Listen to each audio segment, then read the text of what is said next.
My name's Chris, otherwise known as Zaphod, and I'm going to do another live video. Hopefully this one will not be taken down or disappear into the ether.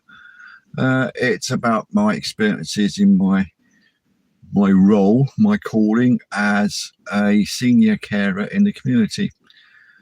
What I plan to do is to just give an overview of what this one does during a working day and all the things that we as carers come across.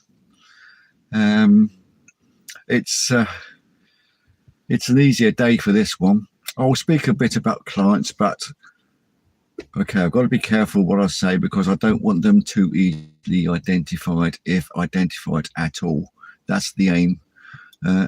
Anonymity and confidentiality. But today is a quieter day, and you don't know what you're going to expect with clients. I have a small number. We work as a small team with clients, so they ever see like 4 or 5 of us at the maximum. So there is a continuity of care, which is not seen in our rivals. And it makes the client more comfortable. There's a running narrative, and so any issues, health issues or otherwise, there's continuity, as I say. So today's been so far a quieter day. If I can use the Q word, that's a word that's never used with carers. If you say the Q word, then you know that a lot of solid's going to hit the ventilation by putting the mouth on it. But I've done 2 calls today so far. There's another one, another 2 to come along, I think.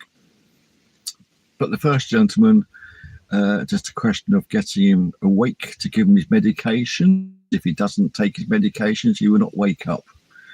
He's on quite a number of high dose medications for pain and pain management, and his medical issues, concerns concerning bone degeneration. He's only a youngster. He's just had a birthday. I do believe he is 53 at this time. So that was straightforward enough. You can't rely on doctors these days to come out and see a client when you need them to. And pharmacies can be a bit disappointing, shall we say, in sourcing medications that clients regularly have. A lot of that was due, especially with morphines more recently, with the troubles that are going on, the disagreements between Russia and Ukraine.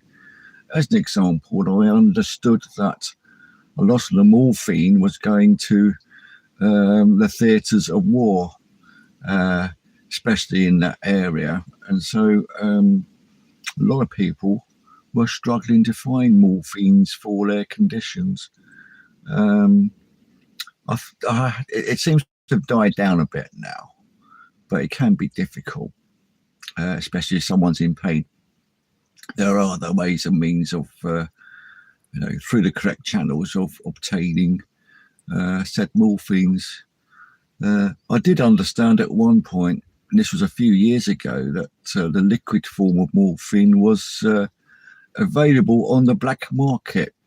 And I think it was 150 mils was £75 for the druggies. They're extortionate amounts, but hey ho, that's what addiction's like, I suppose. So anyway, I've seen him again just now at lunchtime for any sort of snacks, continuing medications, and to make sure that everything's okay at home, which is at the moment, but there's a lot of things I could go into, but I won't, concerning him and his family. But on the whole, he's just about coping. The next gentleman I will see is one of my older clients, actually a husband and wife. He's 92, she's 91. She is his primary carer, at 91, excuse me, 91 while she's a primary carer. I don't know how she looks after him, herself, and the household. She does everything for him. And she goes out shopping, walks down to town every day, or most days, as a matter of rote. Her mobility is not so great at the moment because of reasons, her leg being bandaged up, and another more acute skin issue, which I haven't seen her for a couple of days. But hopefully it's on the mend now with the proper treatment. And lo and behold, a GP did come out to see her after a little bit of a push to the practice, because GPs are reluctant to come out. After a little push, a GP came round, was baffled by the symptoms, but had the sense to consult a skin expert who has sent down relevant treatment for that condition. So I'm looking forward to seeing how she's progressed. But as I say, this for her, on top of what she does at home with her husband, been married nearly 70 years, as I gather. How she does it all, I just do not know. She's an absolute walking miracle. So he's 92, she's 91. There's a lot he could do for himself, which he doesn't, but it appears that she does this out of love, unconditional love. She does have times when she says, well, what about me?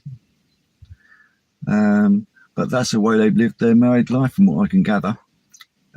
Apparently he retired when he was 48, and now he's 92. And then I'll be doing a sitting service for the couple this afternoon, which is 3 hours. Normally she would go out, being the sort of energetic person she is for her age. She'll walk down to see friends when I do this sitting service. Gives her a bit of respite, get out of the house, continue with her own sort of social circle of friends. But I suspect both of them will take the opportunity while I'm performing a sitting service. Certainly the husband will go to sleep, and she'll take the opportunity to have a nap as well. Bless her heart. She really does get exhausted, and she needs a lot of help with chores at home. As you find with people of that generation, they are more often than not very backward in coming forward, wanting help, assistance, or even, as I like to term it, filling in the holes, filling in the gaps.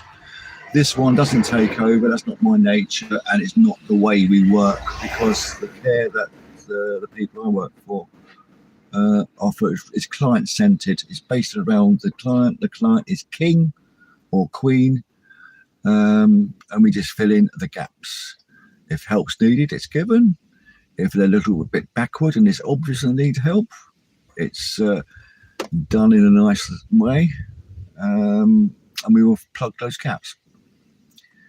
So today's a quiet day. I'm going to continue, if you'd like me to continue doing these kind of short blogs or notes on this one's particular day. I will continue to do them. Feedback's always welcomed. This one's got a skin as thick as a rhino, if not more. I'm one of these laid-back characters that nothing ever worries me. Calmness personified. And that's the way I got my nickname Zaphod from last century at college. In so much as everyone around me at college was het up with exams, or having to meet deadlines for essays or mock exams, or got a test coming. This one was so laid back that their head went through the floor, and it coincided with the time that the Hitchhiker's Guide to the Galaxy came out first in book form. and I was given a nickname Zaphod. It's stuck ever since. It's quite handy to have that nickname. In the circles that I move in my own life, in my social life, friends, and what have you, and family, to some extent, there are too many Chris's, and so it gets confusing. Well, which Chris did that? What Chris are we talking about? So this one does get named in those circumstances or referred to as Zaphod. Even my late wife used to refer to me as Zaphod on occasion. So kind of cast in stone. Anyway, I better crack on to my next call. All I'm going to say is, if you like, please share and subscribe and like this video, this little series which I'm planning to do. Give me some feedback, and I hope you don't mind too much of the waffle. But until the next time, if there is another next time, be good to each other, take care of yourselves, and we'll see each other soon. All the very best. Chris, news at 10, somewhere in England. All the best now. See you soon.